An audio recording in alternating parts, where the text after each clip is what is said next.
Youth counter debate కు స్వాగతం. ఈరోజు చర్చలో అంశం ఈ ఎస్సీ ఎస్టీ బీసీ మైనార్టీ ముఖ్యంగా మహిళలకు విశ్వవిద్యాలయాలు ఎలా ఆ, ఉపయోగపడుతున్నాయి, వాళ్ళ ఉన్నతి కోసం, విద్యా ఉన్నతి కోసం ఎలా ఉపయోగపడుతున్నాయి అన్న అంశం మీద ఈరోజు మనతో పాటు మాట్లాడడానికి స్టూడియోలో ఉన్నారు మురళీ యాదవ్ గారు. ఆ, ప్రస్తుతం తెలంగాణ రాష్ట్రానికి జనరల్ సెక్రటరీగా ఉన్నారు, ఆల్ ఇండియా ఓబీసీ స్టూడెంట్స్ అసోసియేషన్కు. వారితో పాటు ఆ, లక్ష్మీ నర్సయ్య గారు. వారు ఇప్పుడు పిహెచ్డి స్కాలర్గా ఉన్నారు తెలుగు డిపార్ట్మెంట్లో, యూనివర్సిటీ ఆఫ్ హైదరాబాద్. అక్కడ కూడా ఆయన all India OBC students association national సెక్రటరీగా పనిచేస్తున్నారు. రెండు రాష్ట్రాల్లో, తెలుగు రాష్ట్రాల్లో ఇన్ఛార్జ్గా ఉన్నారు. వారితో పాటు మేఘన YASS youth for inclusive and sustainable సొసైటీకి తను లీడ్ చేస్తుంది. అలాగే యూనివర్సిటీ ఆఫ్ హైదరాబాద్లో ఐఎంఏ ఇంటిగ్రేటెడ్ మాస్టర్స్ ఆంథ్రోపాలజీ కోర్సుని తను చేస్తుంది. సో మొదటిగా మనం మేఘనతో మొదలు పెడదాం. మేఘన గారు, ఇప్పుడు మన యూనివర్సిటీలు ఈ కేంద్ర విశ్వవిద్యాలయాలు కానివ్వండి, లేకపోతే రాష్ట్ర విశ్వవిద్యాలయాలు, ఇవి ఎలా ఉపయోగపడతాయి అంటే ఈ ఫస్ట్ జనరేషన్ స్టూడెంట్స్, ముఖ్యంగా ఈ ఎస్సీ ఎస్టీ బీసీ మైనార్టీ వర్గాల నుంచి వచ్చిన వాళ్ళు, మహిళలు, మీలాంటి వాళ్ళకి ఈ యూనివర్సిటీ సిస్టమ్ ఎలా ఉపయోగపడతాయి, ఎలాంటి అక్కడ ఫెసిలిటీస్ ఉంటాయి, ఆ ఫెసిలిటీస్ ద్వారా ఈ స్టూడెంట్స్ ఎలా అభివృద్ధి చెందడానికి ఆస్కారం ఉంటుంది? So being a first generation student అన్నయ్య, ఎట్లా అంటే ప్రతిదానికి మాకు ఏదున్నా సాల్వ్ చేయడం, సార్ట్ చేయడము, మళ్ళీ ఒక ఫీజెస్ వచ్చినా కూడా ఒక మధ్యతరగతి కుటుంబం నుంచి వచ్చిన ఒక అమ్మాయి చదువుకునేంత వీలుగా ఉండడం. అదే బయట ప్రైవేట్ యూనివర్సిటీలో చూసుకుంటే ఒక కోర్స్ ఏదైనా ఆంథ్రోపాలజీ నేను చేసే కోర్స్ ఏదైనా ఉందో అది బయట చేస్తే మినిమం ఒక 10-20 lakhs పడుతుంది ప్యాకేజ్లో. అదే ఇక్కడైతే ఫీజు వచ్చేసి 20,000లో అయిపోవడం, ఒక సామాన్యుడు చదివేంత రేంజ్లో ఫీజు ఉండడం, అది కాకుండా ఇంకా వేరే స్కాలర్షిప్ ఫెసిలిటీస్ ఉండడం, మా క్యాంపస్ తరపున డాగ్ అనేది డిఏజీ అనేది ప్రొవైడ్ చేయడం, స్టూడెంట్స్కి సెమిస్టర్కి 5,000 ప్రొవైడ్ చేయడం, అట్లాంటివి. ఇంకా ఫ్రీ హాస్టల్స్, ఎస్సీ ఎస్టీ వాళ్ళకు, ఓబీసీ వాళ్ళకి ఫ్రీ హాస్టల్స్ ప్రొవైడ్ చేయడం క్యాంపస్ తరపున. అలా కాకుండా హెల్త్ సెంటర్, ఎప్పుడు ఏదైనా ప్రాబ్లం ఉంటే ఫ్రీగా health centre facilities, bus facilities చాలా ఉంటాయి. అంటే మీరు పెద్దపల్లి నుంచి వచ్చారు. అవునండి. మీరు కూడా మొదటి జనరేషన్ మాస్టర్స్ కోర్స్, అంటే ఇంటిగ్రేటెడ్ మాస్టర్స్ కోర్స్ కి రావడం మీ దగ్గర నుంచి మొదటి జనరేషన్ నుంచి వచ్చారు. సో ముఖ్యంగా అమ్మాయిల్ని యూనివర్సిటీస్ కి, లేకపోతే ప్రైవేట్ యూనివర్సిటీస్ పెంచాలన్నా, లేకపోతే ఉన్నత విద్యా సంస్థలకి పంపించాలన్నా ఒక ఫియర్ అనేది ఫ్యాక్టర్ ఉండింది పేరెంట్స్ లో. అంటే అక్కడికి వెళ్తే ఎలా ఉంటుంది, ఏమన్నా ర్యాగింగ్ ఉంటుందా, లేకపోతే అక్కడ ఎలా అడ్జస్ట్ అవుతారా లేదా అమ్మాయి, మళ్ళీ ఏమన్నా టీజింగ్ లాంటివి, సెక్షువల్ హెరాస్మెంట్ లాంటివి ఉండొచ్చు, జెండర్ హెరాస్మెంట్ లాంటివి ఉండొచ్చు అన్న అంశాల మీద చాలా మంది ఆలోచిస్తూ ఉంటారు, అమ్మాయిలు ముఖ్యంగా ఇలాంటి యూనివర్సిటీస్ పంపించడానికి. సో మీరు ఎలా వాళ్ళకి ఎలా చూడాలనుకుంటారు, పేరెంట్స్ కి ఏ మెసేజ్ ఇవ్వాలనుకుంటారు? మీ పేరెంట్స్ కూడా ఇలాంటి ఏమైనా డౌట్స్ ఏమైనా ఉండేవా చేర్చే ముందు? సో అలాంటి వాళ్ళకి, ఆ డౌట్స్ ఉన్న వాళ్ళకి ఏం చెప్తారు మీరు? సో ఫస్ట్ అయితే ఎవరి పేరెంట్కైనా భయం ఉంటుంది, అంత దూరం నుంచి ఇక్కడికి వచ్చి చదివేయాలి అంటే ఎట్లుంటుంది, ప్లేస్ ఎట్లుంటుంది అని చాలా భయం ఉంటుంది. సో నా పేరెంట్స్ కూడా అట్లా భయపడుకునే పంపించారు, ఎట్లుంటుంది, ర్యాగింగ్ ఉంటుంది కావచ్చు, ఎట్లా సస్టైన్ అవుతుంది అక్కడ అనేసి. కానీ ఇక్కడికి వచ్చినాక నేను ఇమాజిన్ చేసిన దానికి ఇక్కడ ఉన్నది వేరు. మాకు ర్యాగింగ్ ఉండదు. ఎట్లా అంటే ఏదున్నా మాకు క్లియర్గా ఉంటుంది. ర్యాగింగ్ అయినా, జెండర్ హెరాస్మెంట్ అయినా, క్యాస్ట్ బేసిస్ మీద ర్యాగింగ్ చేయడం, ఇట్లాంటిది ఏది ఉండదు. సో నాకు తెలిసి అయితే బయట యూనివర్సిటీస్తో కంపేర్ చేస్తే చాలా సేఫ్ అండ్ సెక్యూర్ ప్లేస్ మా క్యాంపస్ అమ్మాయిలకు. అంటే ముఖ్యంగా మీరు ఇందాక చెప్పారు, మొత్తం కోర్స్ మొత్తం కూడా అంటే 5 ఏళ్ల కోర్స్ ఒక 20,000లో అయిపోయేటట్టుగా ఉంటుంది. దానికి కూడా మళ్ళీ ఫీ రీయింబర్స్మెంట్ గవర్నమెంట్ నుంచి, తెలంగాణ గవర్నమెంట్ నుంచి, లేకపోతే ఆంధ్రప్రదేశ్ గవర్నమెంట్ నుంచి ఫీ రీయింబర్స్మెంట్ ఉంటుందని కూడా తెలియజేశారు. అలాగే మీరు స్టూడెంట్స్ అసిస్టెంట్స్ ఫెలోషిప్స్ డాగ్ రూపంలో, డిజిటల్లీ యాక్సెస్ గ్రాంట్స్ రూపంలో అక్కడ మీకు గ్రాంట్స్ కూడా ఉంటాయని తెలియజేస్తున్నారు. సో ఈ ఫైనాన్షియల్ ట్రబుల్స్ ఉన్న వాళ్ళకి మీరు ఏమని చెప్తారు? ఫైనాన్షియల్ అంటే అంత ఎకనామికల్ వీకర్ సెక్షన్ నుంచి వచ్చిన వాళ్ళకి, అలాగే ఆర్థికంగా బాగలేని వాళ్ళకి, అంటే ఎస్సీ ఎస్టీ బీసీ వర్గాలు నార్మల్ గానే ఆర్థికంగా వెనుకబడిన వర్గాల నుంచి వచ్చిన వాళ్ళు చాలా మంది ఉంటారు. సో వాళ్ళకి ఇచ్చే మెసేజ్ ఏంటి? సో ఈ స్కాలర్షిప్స్ కాకుండా ఎస్సీ ఎస్టీ బీసీ వాళ్ళకు నేషనల్ స్కాలర్షిప్స్ కూడా ఉంటాయి. వాళ్ళు అవి పెట్టుకోవచ్చు. పెట్టుకుంటే వాళ్ళకు ఈ 20,000 ఒకటేసారి ఎక్కువ అమౌంట్ వస్తుంది. సో డిఏజీ గురించి కూడా అక్కడ, అంటే ఫెలోషిప్స్ గురించి, అంటే 20,000 వరకు కూడా ఫీ రీయింబర్స్మెంట్ వస్తుందని కూడా మీరు చెప్పారు ఇందాక. దాని గురించి ఏమైనా చెప్పగలుగుతారా? సో ఓకే, తర్వాత లక్ష్మీ నరసయ్య గారు ఉన్నారు మనతో పాటు. లక్ష్మీ నరసయ్య అక్కడే IMA integrated 5 years MA Telugu చేసి ఇప్పుడు పిహెచ్డి ప్రోగ్రాంలో తెలుగు పిహెచ్డి ప్రోగ్రాంలో జాయిన్ అయ్యారు. సో మీరు ఎలా చేస్తారంటే మీకు ఒక ఎక్స్పీరియన్స్ ఉంది, అక్కడ చదివిన ఎక్స్పీరియన్స్ ఉంది, 5 ఇయర్స్ అక్కడ చదివారు. ఆ యూనివర్సిటీ క్యాంపస్ ఎలా ఉపయోగపడుతుంది ముఖ్యంగా మీలాంటి మొదటి తరం నుంచి, అంటే ఫస్ట్ జనరేషన్ నుంచి యూనివర్సిటీస్కి వచ్చే వాళ్ళకి మీరు ఏమని చెప్తారు, ఎలా చూస్తారు ఈ యూనివర్సిటీ వ్యవస్థను? ముందుగా నేను చెప్పదలసింది అంటే 1945 నుంచి 8 నుంచి మనకు విశ్వవిద్యాలయానికి సంబంధించిన రిజర్వేషన్ కల్పించారు. తర్వాత కొతారి కమిషన్ వచ్చింది 1964. ఆ తరుణంలో విద్య అభివృద్ధి చెందుతూ వచ్చింది. తర్వాత ప్రపంచీకరణ తర్వాత 1991 నుంచి చూసుకున్నట్టయితే రాజీవ్ గాంధీ నుంచి పివి నరసింహ తర్వాత విద్య అనేది చాలా అభివృద్ధి దశలో చెందింది. ఈ కోణంలో ఐఐటీస్, ఐఐఎంఎస్, తర్వాత ఐఎంబి, ఐఎస్బి మేనేజ్మెంట్ కోర్సులు బాగా అభివృద్ధి దశలో చెందినాయి. ఆ తర్వాత విశ్వవిద్యాలయ సెంట్రల్ యూనివర్సిటీలో చూసుకున్నట్టే దేశం మొత్తం మీద 42 యూనివర్సిటీ సెంట్రల్ యూనివర్సిటీ ఉన్నాయి. అందులో మొదటి యూనివర్సిటీ హైదరాబాద్ సెంట్రల్ యూనివర్సిటీ, అది 3వ స్థానంలో ర్యాంక్ వచ్చింది. నేషనల్ ఎన్ఐఆర్ఎఫ్ ర్యాంకులో కూడా మొదటి 5వ స్థానంలో ఉన్నది. అదేవిధంగా వేరే వేరే ఐఓఈ ఫండ్స్ కూడా యూనివర్సిటీ ఆఫ్ హైదరాబాద్ కూడా ఇస్తుంది. ఈ తరంలో చూసుకున్నట్టయితే ముఖ్యంగా మా విశ్వవిద్యాలయం గురించి చెప్పాల్సింది ఏంటంటే, నేను నా యొక్క విద్యాభ్యాసం నా ఒక 10th గవర్నమెంట్ స్కూల్లో చదివి ఆ తర్వాత విద్యాభ్యాసం కరీంనగర్లో ట్రినిటీ కాలేజీలో కంప్లీట్ చేసిన తర్వాత నేను 90% స్కోర్ చేసిన తర్వాత నాకు ఆర్థికంగా కూడా ఇబ్బందులు ఉండి నేను జేఈఈ మెయిన్స్ సీటును కూడా వదులుకొని నేను ఒక అన్న సహాయంతో, ఒక పిహెచ్డి స్కాలర్ సహాయంతో ఈ యూనివర్సిటీకి రావడం జరిగింది. ఆ తరుణంలో చూసుకున్నట్టయితే నేను విశ్వవిద్యాలయం మొదటి ఎంట్రీ అయిన తర్వాత నాకు అంత గజ్బిజ్ కావడం, ఏంటి విశ్వవిద్యాలయంలో ఒక కల్చర్ అనేది చాలా నన్ను ఒక దృక్పథంలో చూడాల్సి వచ్చింది. ఆ కల్చర్కి నేను అడాప్ట్ కాకపోవడం, ఫస్ట్ తరం కాబట్టి ఆ కల్చర్లో నేను అడాప్ట్ కాలేకపోయినాను. తర్వాత రానున్న ముందు చేంజ్ అవుతూ నాకు ఆ విశ్వవిద్యాలయంలో ఉన్న అలవాట్లను మలుచుకుంటూ ఆ విద్యను నేను అభ్యసించాను. ఆ తరుణంలోనే నేను జేఆర్ఎఫ్ క్లియర్ చేయగలిగాను, అంటే జూనియర్ రీసెర్చ్ ఫెలోషిప్. ఆ విధంగానే పిహెచ్డి సాధించగలిగాను.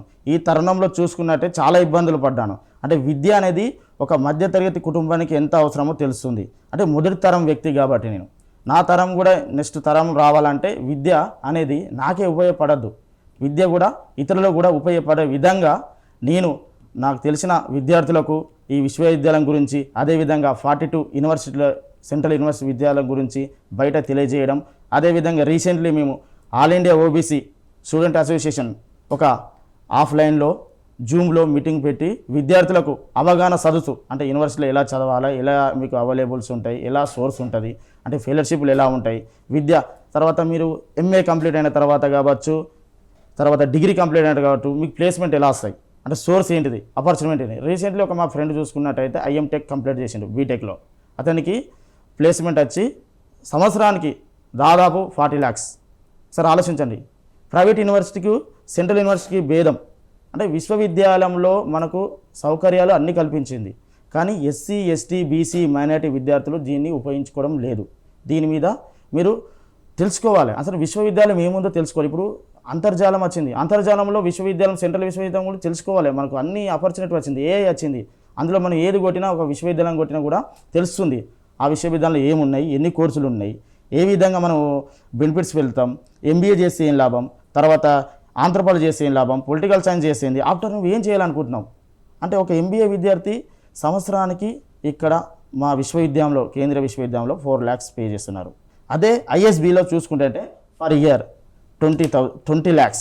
అంటే కంపేరింగ్ చేయడం ప్రైవేట్ సంస్థకు మన సెంట్రల్ విశ్వవిద్యాలయానికి.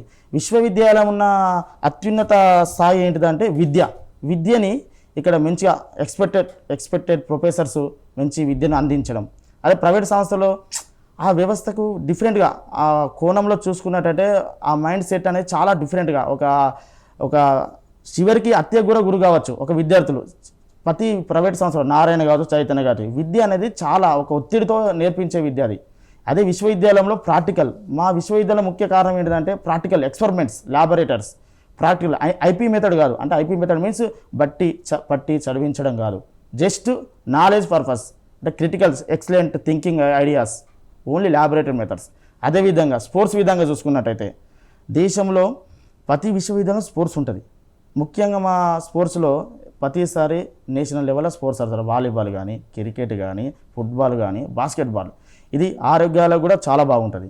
దీనిలో కూడా మనకు ప్లేస్మెంట్ ఉంటుంది, సర్టిఫికేట్ వస్తుంది, మీరు జాబ్లో కూడా ఆపర్చునిటీ. ఎందుకంటే ఇప్పుడు A grade, B grade, C grade certificate ఇస్తారు. ఏ విధంగా ఇస్తారు? ఈ నేషనల్ సర్టిఫికేట్స్ ఉంటే మీరు సపోజ్ తెలంగాణ గవర్నమెంట్ కాదు, ఏపీ గవర్నమెంట్ కావచ్చు, ఏదైనా కావచ్చు, ఏదైనా స్టేట్ ప్రిపేర్ కావాలంటే ఈ సర్టిఫికేట్ పెడితే మనకు ఒక పర్సెంటేజ్ కలుస్తుంది.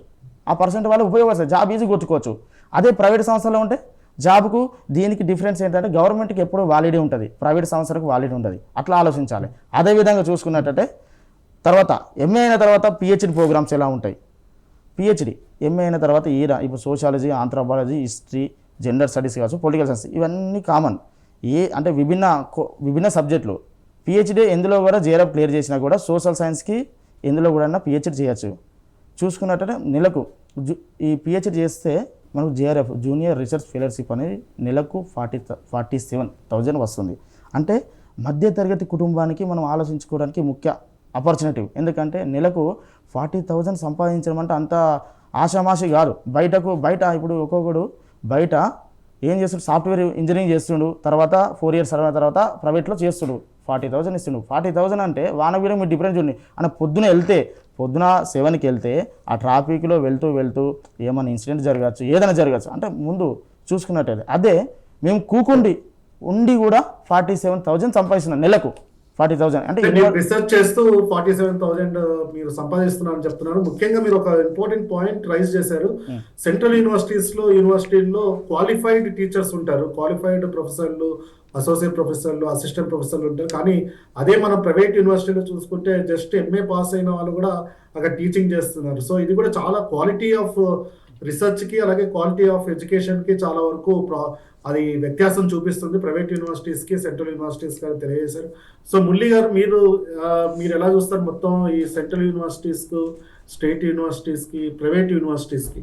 సో ఇప్పుడు చాలా ప్రైవేట్ యూనివర్సిటీస్కి వచ్చాయి, కానీ అక్కడ ఫీ స్ట్రక్చరు, తర్వాత సెంట్రల్ యూనివర్సిటీస్, స్టేట్ యూనివర్సిటీస్లో ఫీ స్ట్రక్చర్ చూసుకున్నట్లయితే చాలా వ్యత్యాసాలు ఉండడం చూసాము. ఒక 10 ఎక్కువగా ఉన్నాయి.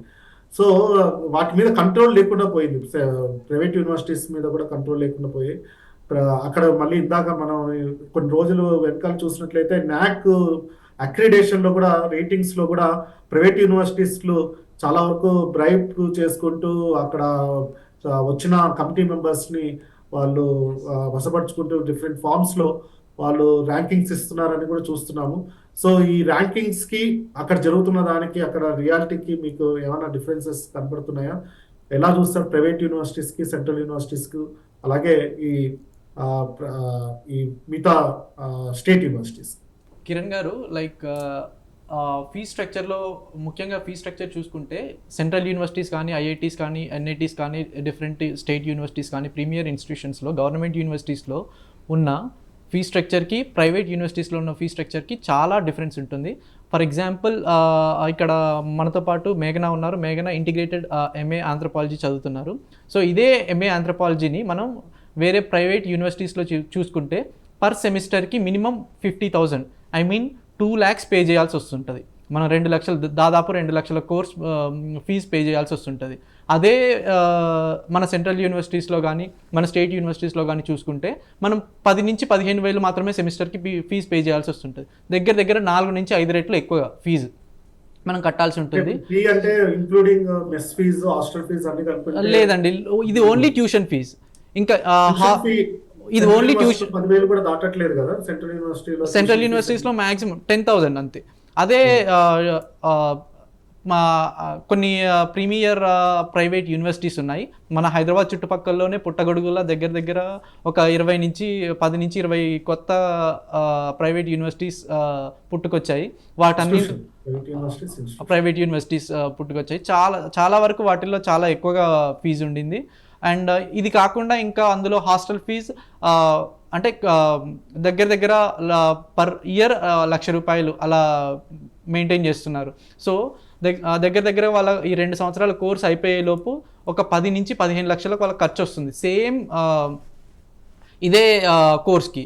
అదే సెంట్రల్ యూనివర్సిటీస్లో కంప్లీట్గా లైక్ 50,000 లోపే, అంటే గవర్నమెంట్ నుంచి వీళ్ళకి ఎస్సీ ఎస్టీ ఓబీసీలకి స్కాలర్షిప్స్ రావడం కానీ, రియంబర్స్మెంట్లు రావడం కానీ, ఇవన్నీ చూసుకుంటే దాదాపు 20-30 వేలలో కంప్లీట్గా కోర్స్ ఫీజు అవుతుంది. 20 లక్షలు ఎక్కడ, 20,000 ఎక్కడ, లైక్ మనం 20-30 వేలు. నాణ్యమైన విద్య అందిస్తున్నారు. అండ్ సెంట్రల్ యూనివర్సిటీస్ అనేవి చాలా క్వాలిటీ ఎడ్యుకేషన్ మెయింటైన్ చేస్తాయి.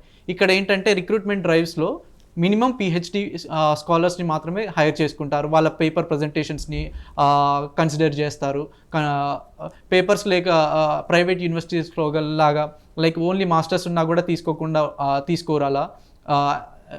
అసిస్టెంట్ ప్రొఫెసర్స్ కానీ లైక్ అసోసియేట్ ప్రొఫెసర్స్ని కానీ కంప్లీట్గా like based on their research work మాత్రమే తీసుకుంటారు. క్వాలిటీ ఆఫ్ ఎడ్యుకేషన్ ఇక్కడ బాగా మెయింటైన్ చేస్తుంటారు. అండ్ ఇంకొక విషయం మనం మాట్లాడుకుంటే లైక్ రీసెంట్గా నాక్ అనేది గ్రేడ్స్ ఇస్తూ ఉంటుంది ఏది క్వాలిటీ ఆఫ్ ఎడ్యుకేషన్ మీద, అంటే క్యాంపస్ ఫెసిలిటీస్ మీద కానీ, ఎడ్యుకేషన్ ఎలా ఉంది, రీసెర్చ్ పేపర్స్ ఒక్కొక్క డిపార్ట్మెంట్ నుంచి ఎన్ని రీసెర్చ్ పేపర్స్ పబ్లిష్ చేశారు ఎవ్రీ ఇయర్ అనే దాని గురించి. లైక్ ఇదే గవర్నమెంట్ యూనివర్సిటీస్కి వచ్చేవరకు ఈ వర్క్ అనేది పక్కాగా ఉంటుంది. ప్రతిసారి అంటే వాళ్ళు పబ్లిష్ చేసిన పేపర్స్ కానీ ఏదైనా అది చాలా యాప్ట్గా ఉంటుంది. అదే ప్రైవేట్ యూనివర్సిటీస్కి వచ్చేసరికి వాళ్ళు దాన్ని వచ్చిన ఎవరైతే ప్యానల్ ఉన్నారో వాళ్ళని బ్రైబ్ చేయడం కానీ, అంటే లంచాలు ఇస్తూ వాళ్ళు ఎక్కువ గ్రేడ్స్ పొందడానికి ట్రై చేస్తున్నారు. రీసెంట్గా మనం కొన్ని యూనివర్సిటీస్లలో చూసాం, అక్కడ ఉండే ఫెసిలిటీస్కి వాళ్ళకి ఇచ్చే గ్రేడ్స్కి అసలు సంబంధం లేదు. కొన్ని ఇన్ఫ్రాస్ట్రక్చర్ కూడా సరిగ్గా ఉండదు, ఫ్యాకల్టీ సరిగ్గా ఉండరు. నా personal example, this is of the record. ఒక ఇంజనీరింగ్ ప్రముఖ ఇంజనీరింగ్ కాలేజ్ అది రీసెంట్గా యూనివర్సిటీ అయ్యింది. అందులో ఫ్యాకల్టీని చూపించుకోవడం కోసం ఒక ఎంటెక్ చేసిన విద్యార్థిని only biometric thumb morning evening కి పిలుస్తారు. ఆమె ప్రొఫెసర్గా రిజిస్టర్ అవుతారు. లైక్ 21,000 నుంచి 25,000 పే చేస్తారు. తనకు టీచ్ చేయదు, ఓన్లీ చూపించుకోవడం కోసం మాత్రమే. సో ఇలాంటి గ్యాంబ్లింగ్స్ ఎన్నో చేస్తున్నాయి ప్రైవేట్ చాలా జరుగుతున్నాయి. అవును, విషయాలు బయటకు వస్తుంది. Prime 9 లో కూడా రీసెంట్ గా నాక్ విషయం మీద చాలా పెద్ద చర్చ జరిగింది, అక్కడ ఎలా చేశారు ఏంటి అన్న అంశం మీద. సో ఈ విషయాలు బయట పెడితే మేఘన గారు, సెంట్రల్ విశ్వవిద్యాలయం అంటే సెంట్రల్ యూనివర్సిటీలో దేశం నుంచి నలుమూలల నుంచి వస్తారు. ఇప్పుడు నార్త్ ఈస్ట్ నుంచి వస్తారు, నార్త్ ఇండియా నుంచి వస్తారు, సౌత్ ఇండియా డిఫరెంట్ స్టేట్స్ నుంచి వస్తారు, మన రాష్ట్రం నుంచి అన్ని జిల్లాల నుంచి ఉంటారు. సో మీరు ఎలా చూస్తారు ఈ సెంట్రల్ యూనివర్సిటీలో ఆ ఫ్రెండ్షిప్స్ ఎలా ఉంటాయి, ఎంత నేర్చుకోవచ్చు, లాంగ్వేజ్ స్కిల్స్ ఎలా నేర్చుకోవచ్చు వీళ్ళ దగ్గర, వీళ్ళతో పాటు కల్చరల్ ఎక్స్చేంజెస్ అంటే డిఫరెంట్ కల్చరల్ ఈవెంట్స్ కూడా జరుగుతూ ఉంటాయి యూనివర్సిటీలో. అలాంటి ద్వారా మనం వేరే స్టేట్స్కి సంబంధించిన ఫుడ్ హ్యాబిట్స్ కానివ్వండి, లేకపోతే కల్చర్ కానివ్వండి, అక్కడ ఉన్న డాన్స్ ఫామ్స్ కానివ్వండి, అక్కడ చూస్తాం మనం సెంట్రల్ యూనివర్సిటీస్లో. సో ఈ అంశాల మీద మీరు ఎలా చూస్తారు ఈ అంశాన్ని సెంట్రల్ యూనివర్సిటీలో ఒక స్టూడెంట్గా, ఒక ఇంటిగ్రేటెడ్ స్టూడెంట్? సెంట్రల్ యూనివర్సిటీ అంటే ఎట్లా అంటే ఒక మినీ ఇండియాలా కన్సిడర్ చేసుకోవచ్చు. ప్రతి దేశంలో నలుమూలల నుంచి వచ్చి ఇక్కడ అభ్యసిస్తారు. సో వాళ్ళ కల్చర్, మనకు లాంగ్వేజ్ నేర్చుకోవాలంటే ఇప్పుడు నాకు తెలుగు కాకుండా వేరే లాంగ్వేజ్ నేర్చుకోవాలంటే నేను నేర్చుకోవచ్చు. నా ఫ్రెండ్స్ ఉండరు, వాళ్ళ ద్వారా నేను నేర్చుకోవచ్చు, వాళ్ళు కూడా మన లాంగ్వేజ్ నేర్చుకోవచ్చు. సో దాని ద్వారా మనకు కమ్యూనికేషన్ స్కిల్స్ అనేవి ఎక్కువ పెరుగుతాయి. మళ్ళీ మనకు ఏ స్టేట్స్లో ఎట్లున్నది, వాళ్ళ కల్చర్, వాళ్ళ ఎథిక్స్, వాళ్ళ వాల్యూస్ కూడా మనకు తెలుస్తాయి దీని ద్వారా. అండ్ కల్చరల్ ఈవెంట్స్, సో ప్రతి స్టేట్ వాళ్ళు వాళ్ళ కల్చరల్ ఈవెంట్స్ చేసుకుంటారు. దానికి మేము వెళ్తాం, మన కల్చరల్ ఈవెంట్స్కి వాళ్ళు వస్తారు. సో దాని ద్వారా వాళ్ళ కల్చర్స్ ఎట్లుంటాయి, వాళ్ళు ఏ విధంగా ఉంటారు వాళ్ళ దగ్గర అనేది కూడా మనకు చాలా బాగా తెలుస్తుంది. ఓకే, లక్ష్మీనరసాయి గారు, మీరు ఆల్రెడీ ఇందాక చెప్పినట్లు 5 ఏళ్ళ నుంచి ఉన్నారు అక్కడ. మీరు ఎలా అంటే ఒక తెలుగు విద్యార్థిగా మీ డిఫరెంట్ రాష్ట్రాల నుంచి వచ్చిన విద్యార్థులతో మీ ఇంటరాక్షన్ ఎలా ఉంటుంది, ఏంటి, ఎలా జరుగుతుంది? ఇక్కడ చూసుకున్నట్టయితే వివిధ రాష్ట్రాల నుంచి వచ్చిన విద్యార్థులను మనం ఫస్ట్ పార్టీ చూసుకున్నట్టయితే వాళ్ళతో మనం సంభాషించడం కష్టం. అంటే లాంగ్వేజ్ ప్రాబ్లమ్స్, బేరియర్స్ ఉంటాయి ఎవరికైనా. వాళ్ళతో మనం అలీలమై మెలిగి వాళ్ళ లాంగ్వేజ్ కూడా నేర్చుకోవచ్చు. ఇక్కడ ప్రతి విద్యార్థి అదే పని చేస్తాడు. ఎగ్జాంపుల్ కేరళ పీపుల్స్ అనేది ఎక్కువ మా యూనివర్సిటీలో ఉంటారు. దానివల్ల మలయాళ పీపుల్స్ అందులో మన తెలుగు వారు కూడా విలీనం అయిపోతారు. ఎందుకంటే ఆ లాంగ్వేజ్ నేర్చుకుంటానికి ఎవరైనా మాతృభాషను వదిలి కూడా వేరే భాషను కూడా ప్రేమ చూపెడతారు. ఎందుకంటే సెంట్రల్ యూనివర్సిటీ విశ్వవిద్యాలయంలో ముఖ్య కారణం ఏంటంటే ఒకటే భాష కాకుండా భిన్న సంస్కృతితో నీలమైంది విశ్వవిద్యాలయం. అన్ని ఆచారాలు, వ్యవహారాలు డిఫరెంట్ కోణంలో ఉంటాయి. ఆ కోణంలో ప్రతిదాన్ని నేర్చుకోవాలని చూస్తారు ఎవరైనా. అంటే ఇప్పుడు ఒక వ్యక్తి పరిచయమైనప్పుడు అరే తెలుగురా, తెలుగు ఎలా ఉంటుందిరా అంటాడు. అరే అది ఇంగ్లీష్ నేర్చుకోరా, హిందీ నేర్చుకోరా బాబు, ఫ్యూచర్స్లో మనకు హెల్ప్ అవుతుంది, దేశంలో మనం ఎక్కడికి వెళ్ళాలన్నా హిందీ కావాలి, మన దేశ లాంగ్వేజ్ కూడా గుర్తింపు పొందిన హిందీ కాబట్టి హిందీ నేర్చుకో, ఇంగ్లీష్ నేర్చుకో అని అంటారు. ఎవరైనా ఏవైనా మాతృభాషనే. కానీ ఒక విశ్వవిద్యాలయం మెలగాలంటే, ఒక సబ్జెక్టు అవగాహన రావాలంటే, ఒక రీసెర్చ్ స్కాలర్గా, ఒక ఆంథ్రోపాలజీ విద్యార్థిగా కావచ్చు, ఒక పొలిటికల్ సైన్స్ కావచ్చు, ఒక ఎకానమిక్స్ కావచ్చు, ఒక ఎంబీఏ డిపార్ట్మెంట్ కాదు, ఏదైనా కానీ ఒక భాష అనేది చాలా ముఖ్యం. తెలుగే కాదు, అంటే తెలుగు రాష్ట్రాల్లో ఉంటూ మన ఇతర భాషలు కూడా నేర్చుకోవాలి, అది ముఖ్యం. ఆ భాష అనేది ఒక మనం రీసెర్చ్కి చాలా ఇంపార్టెంట్. ఒక రీసెర్చ్ మెథడాలజీ కానీ దేని కానీ, ఇప్పుడు సోషల్ సైన్స్ ఉంది, మాకు కూడా లింక్ లిటరేచర్ కాబట్టి లింక్ విత్ క్రిటిజన్ చేయాలన్నా సోషల్ సైన్స్లో ఒక వేరియబుల్స్ తెలియాలి. అది తెలియాలంటే నువ్వు ఒక లాంగ్వేజ్ నేర్చుకోవాలి. ఆ లాంగ్వేజ్ నేర్చుకోవాలంటే ఆ వ్యక్తితో మనం విలీనం కావాలి, అతనితో మెలగాలి, అంటే ఆయన ఆచారాల వివరాలు తెలిసిపోతాయి. ఆ విధంగా ఇప్పుడు గోవా, ఇప్పుడు సపోజ్ పంజాబీ కావచ్చు, తర్వాత గుజరాతీ కావచ్చు, అక్కడ ఉన్న కల్చర్ తెలుస్తుంది. ఆ కల్చర్కి మనం ఈక్వల్గా చూసుకుంటే అరే మీది కూడా ఏ కల్చర్ ఉందా అని తెలుస్తుంది. ఒక విభేదం అంటే భేదాభిప్రాయాలు కూడా తెలుస్తాయి. ముఖ్యంగా మనం సెంట్రల్ యూనివర్సిటీలో ఫెసిలిటీస్, ఇన్ఫ్రాస్ట్రక్చర్ని చూసినట్టయితే అక్కడ ఉన్న బిల్డింగ్లు, తర్వాత అక్కడ ఉన్న లైబ్రరీ ఫెసిలిటీస్, ముఖ్యంగా computers centre facility, wifi facilities, infrastructure facilities, వీటి మీద మీరు ఏం చెప్పాలనుకుంటున్నారు మీరు, లక్ష్మీ నరసయ్య గారు? అన్న చెప్పాలంటే ఇక్కడ దేశంలోనే నాకు తెలిసినంత వరకు 2వ స్థానంలో ఇక్కడ బుక్స్ లభిస్తున్నాయని నేను తెలుసుకున్నాను. దాదాపు 80,000 ఎబో బుక్స్ ఉన్నాయని నాకు తెలిసింది. జనరల్స్ కానీ, ఆర్టికల్స్ కానీ, థీసిస్ కానీ, ఎంఫిల్స్ కానీ అవన్నీ చూశాను. అంటే ఎంటెక్ సంబంధించినవి కానీ, ఇంజనీరింగ్ సంబంధించినవి కానీ, లైఫ్ సైన్స్. నేను రీసెంట్లీ చెక్ చేశాను, దాదాపు ఒక IGML అంటే మన ఇందిరాగాంధీ మెమోరియల్ లైబ్రరీలో ఉన్నాయి, చూసాము. అదే ఇన్ఫ్రాస్ట్రక్చర్ చూసినట్టయితే దేశంలో లేని విధంగా ఒక లైఫ్ సైన్స్ బిల్డింగ్ను చూడొచ్చు. తర్వాత MBA department recently management building, economics building, తర్వాత ఫిజిక్స్ బిల్డింగు, తర్వాత ఇప్పుడు లైఫ్ సైన్స్ అడ్మినిస్ట్రేటివ్ బిల్డింగ్ కూడా రీసెంట్లీ ఎస్టాబ్లిష్ చేశారు. తర్వాత ఇంకా MBA రీసెంట్లీ కూడా సైకాలజీ డిపార్ట్మెంట్స్ కూడా ఎస్టాబ్లిష్ చేశారని మేము అనుకుంటున్నాం. చాలా బాగానే ఉంటుంది అన్న ఇక్కడ యూనివర్సిటీ ఆఫ్ హైదరాబాద్లో. సో ఫెసిలిటీస్ ప్రకారంగా చూసుకున్నా కూడా ఒక వరల్డ్ క్లాస్ ఫెసిలిటీస్ ఉంటాయని తెలియజేస్తున్నారు. IOE ఇన్స్టిట్యూషన్ ఆఫ్ ఎమినెన్స్ సంస్థగా రికగ్నైజ్ అయింది కాబట్టి సెంట్రల్ యూనివర్సిటీ అక్కడ ఈ విద్యార్థులకు మంచి భవిష్యత్తును ఇస్తుందని కూడా లక్ష్మీ నరసయ్య గారు చెప్తున్నారు. ఇకపోతే ఈ చాలా వరకు మనం చూస్తే మనకు చాలా న్యూస్ వినిపిస్తూ ఉంటాయి అక్కడ సెంట్రల్ యూనివర్సిటీస్ లో. ఒకటి ప్రాబ్లమ్స్ ఏంటంటే సూసైడ్స్ జరుగుతూ ఉన్నాయనేసి చూసుకోవచ్చు. రెండో విషయానికి SC, ST, BC మైనార్టీ మహిళల పట్ల కూడా వివక్ష ఉంటుంది అని కూడా చెప్తూ ఉంటారు. So caste discrimination, gender discrimination, caste discrimination ఉంటుందని చెప్తుంటారు. సో ఎంతవరకు అది నిజంగా చూడవచ్చు. అలాంటి తరుణంలో ఆర్గనైజేషన్స్, ఇప్పుడు all India OBC students association, Ambedkar students association, ఇలా దళిత బహుజన ఆర్గనైజేషన్, మైనార్టీ ఆర్గనైజేషన్, వాళ్ళ ఒక పాత్ర, ఇలాంటి అంశాన్ని తీసివేయడానికి వాళ్ళ ఒక పాత్ర గురించి మురళి గారు మీరు ఎలా చూస్తారు? అన్ని చోట్ల ఉంటుందని చెప్పలేం, బట్ కొన్ని చోట్ల డిస్క్రిమినేషన్ ఫేస్ చేయొచ్చు SC, ST, BC విద్యార్థులు కానీ మహిళలు కానీ. సో మహిళలకి ఏదైనా సెక్షువల్ హెరాస్మెంట్స్ కానీ ఇలాంటి ఏవైనా ఉంటే GS క్యాష్ అని ఒకటి ఉంటుంది. సో ఈ GS క్యాష్ అనే ఒక థింగ్ అనేది వాళ్ళు ఈ ప్రాబ్లమ్స్ ఏవైనా అడ్రస్ చేస్తుంటారు. ఏదైనా ఈ విద్యార్థి సంఘాలు ప్రతి యూనివర్సిటీలో ఉంటాయి బేసిక్గా. వాళ్ళు డెఫినెట్గా ఈ ఇష్యూస్ అనేవి అడ్రస్ చేస్తూ వాళ్ళు ఎప్పుడు ప్రతిసారి విద్యార్థి వెన్నంటే ఉంటూ వాళ్ళకి సపోర్ట్ చేస్తూ ఏదైనా అయితే అగిటేషన్లో అగిటేట్ చేయడం కానీ, ఏదైనా లైక్ యాజమాన్య దృష్టికి తీసుకెళ్లడంలో కానీ, ఇట్లాంటి మా all India OBC student association కానీ, SFI కానీ, ASA కానీ, DSU కానీ, ఇలాంటి ఆర్గనైజేషన్స్ అన్నీ కూడా విద్యార్థుల వెన్నంటే ఉంటూ చాలా ముందుంటాయి. ఏదైనా ప్రాబ్లమ్స్ వస్తే విద్యార్థులు ఇలాంటి ఆర్గనైజేషన్స్కి దగ్గరికి వెళ్ళి వాళ్ళ ప్రాబ్లమ్స్ని షేర్ చేసుకోవచ్చు. సో వాళ్ళు ఎప్పుడు సపోర్ట్ చేస్తూనే ఉంటారు. సో ఆ ప్రాబ్లమ్స్ అన్నీ కూడా వాళ్ళు అడ్రస్ చేస్తూ ఉంటారు. ఎప్పుడు ప్రాబ్లమ్గా ఫీల్ అవ్వకూడదు. ఏదైనా ఫర్ ఎగ్జాంపుల్ మెంటల్లీ ప్రెషర్గా ఫీల్ అయితే మాత్రం యూనివర్సిటీలో కౌన్సిలింగ్ కేంద్రాలు ఉంటాయి, డిపార్ట్మెంట్ ఆఫ్ సైకాలజీ ఉంటుంది మన హైదరాబాద్ సెంట్రల్ యూనివర్సిటీ లాంటి యూనివర్సిటీలో అయితే. సో వాళ్ళు కూడా విద్యార్థులను ఎప్పుడు కౌన్సిల్ చేస్తూ, ఎప్పుడు ఎంకరేజ్ చేస్తూ, ఏదైనా ప్రాబ్లమ్స్ ఉంటే వాళ్ళని అడ్రస్ చేస్తూ, వాళ్ళ ప్రాబ్లమ్స్ ఎప్పుడు తెలుసుకుంటూ వాళ్ళని ఎంకరేజ్ చేస్తూ ఉంటారు కిరణ్ గారు. సో మురళి గారు చెప్తున్నట్లు జిఎస్ క్యాష్ అంటే జెండర్ సెన్సిటైజేషన్, దాన్ని ఇప్పుడు ఇంటర్నల్ కంప్లైంట్స్ కమిటీ అని కూడా అంటారు. అక్కడ ఏమన్నా జెండర్ డిస్క్రిమినేషన్ జరిగితే అక్కడ కంప్లైంట్ చేయొచ్చు.